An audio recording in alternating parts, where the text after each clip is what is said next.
మాట్లాడు. గౌరవనీయులు బీసీ సంక్షేమ శాఖ మంత్రివర్యులు, నా మిత్రుడు, మా జిల్లా శాసనసభ్యులు పొన్నం ప్రభాకర్ గారు ప్రవేశపెట్టినటువంటి ఈ బిల్లుకు బీఆర్ఎస్ పార్టీ సంపూర్ణమైన మద్దతును తెలియజేస్తుంది. ఈ బిల్లును మేము మనస్ఫూర్తిగా స్వాగతిస్తూ ఉన్నాము. అయితే ఈ బిల్లు ఎప్పుడు నిజంగా బీసీ వర్గాలు సంతోషపడతాయంటే, బీసీ వర్గాలకు విద్యా ఉద్యోగాల్లో 42% రిజర్వేషన్ వచ్చినాడు, బీసీ వర్గాలకు స్థానిక సంస్థల్లో పట్టణ మరియు గ్రామీణ ప్రాంతంలో 42% రిజర్వేషన్ ఫలాలు వారికి పూర్తిగా అందినప్పుడు ఆ వర్గాలు చాలా సంతోషపడతాయి. అవి అందాలని కోరుకుంటున్నాం. అవి అందే ప్రక్రియలో రాష్ట్ర శాసనసభ ఏకగ్రీవ తీర్మానం చేయడంతో పాటు రేపు కేంద్రంలో పార్లమెంట్లో పోరాటానికి కూడా బీఆర్ఎస్ పార్టీ కలిసి వస్తుంది. మాకున్న 4 రాజ్యసభ సభ్యులు కూడా ఏకగ్రీవంగా ఈ బిల్లుకు మద్దతు ఇస్తూ మేము ఓటేస్తాం. అయితే ఈ బిల్లు పాస్ కావాలంటే ఏం కావాలి అధ్యక్ష? రాహుల్ గాంధీ గారు ఇలా ప్రధాన ప్రతిపక్ష నాయకుడు, 100 మంది ఎంపీలు ఉన్నారు.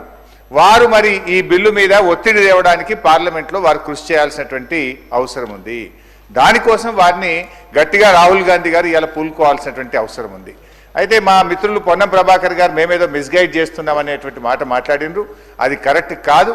ఈ బిల్లు విషయంలో రాష్ట్ర శాసనసభలో గతంలో కేసీఆర్ గారు ఉన్నప్పుడు కూడా అధ్యక్ష, మేము మార్కెట్ కమిటీ చైర్మన్లలో, డైరెక్టర్లలో బీసీలకు 50% రిజర్వేషన్ తెచ్చింది బీఆర్ఎస్ పార్టీ. అదేవిధంగా బీసీల విషయం వైన్స్లో మొట్టమొదటిసారిగా ఈ దేశంలో ఎక్కడ లేని విధంగా మా గౌడన్నల కోసం మరి గీత కార్మికులకు వైన్ షాప్ల అలాట్మెంట్లో కూడా రిజర్వేషన్ తెచ్చింది బీఆర్ఎస్ ప్రభుత్వము. ఇట్లా మేము కొన్ని కార్యక్రమాలు చేసినాం. అయితే మేమేమంటున్నామంటే, ఈ బిల్లులో ఒక 2 విషయాలు మీ చేతిలో ఉన్నది. ఇది దీంట్లో కేంద్రం పర్మిషన్ అవసరం లేదు, ఢిల్లీ అనుమతి కోసం వేచి చూడాల్సిన అవసరం లేదు. రేపో మాపో బడ్జెట్ పెడుతున్నాం కనుక మేము ఈ బిల్లులో 3 అంశాలు మా గంగుల కమలాకర్ అన్న చెప్పినటువంటి విషయాల్లో ఇందులో మనం పెద్ద బేసిజాలకు పోవాల్సిన అవసరం లేదు.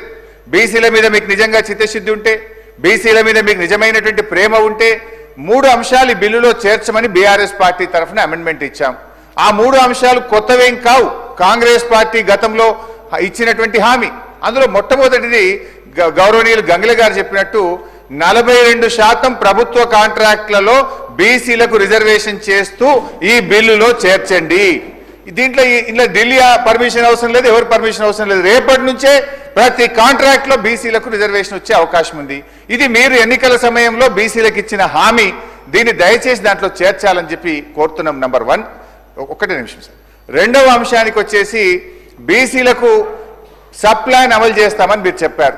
గతంలో కేసీఆర్ గారు SC ST sub plan carry forward విధానంతో ఎస్సీ ఎస్టీ సార్ గౌరవనీయులు పొన్నం ప్రభాకర్ గారికి వినమ్రపూర్వకంగా నేను మనవి చేస్తున్నది ఏంటంటే, ఈ బిల్లుకు బీఆర్ఎస్ పార్టీ సంపూర్ణమైన మద్దతునిస్తుంది, స్వాగతిస్తుంది.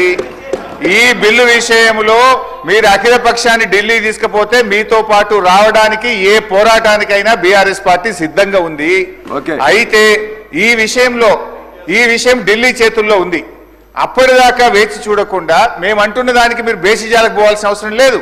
సింపుల్ గా ఈ బిల్లులో 3 అమెండ్మెంట్లు అడుగుతున్నాం. బీసీ సప్లాన్ ను ఈ ఆర్థిక సంవత్సరంలో పెట్టే బడ్జెట్ లో బీసీ సప్లాన్ ను మీరు ఇచ్చిన మాట ప్రకారంగా ఈ బిల్లులో చేర్చండి, బీసీ సప్లాన్ ను పెట్టండి. బడ్జెట్ లో 20,000 కోట్ల రూపాయల నిధులు పెట్టండి. కాంట్రాక్టుల్లో బీసీలకు 42% రిజర్వేషన్ కల్పిస్తూ ఈ బిల్లులో చేర్చడం ద్వారా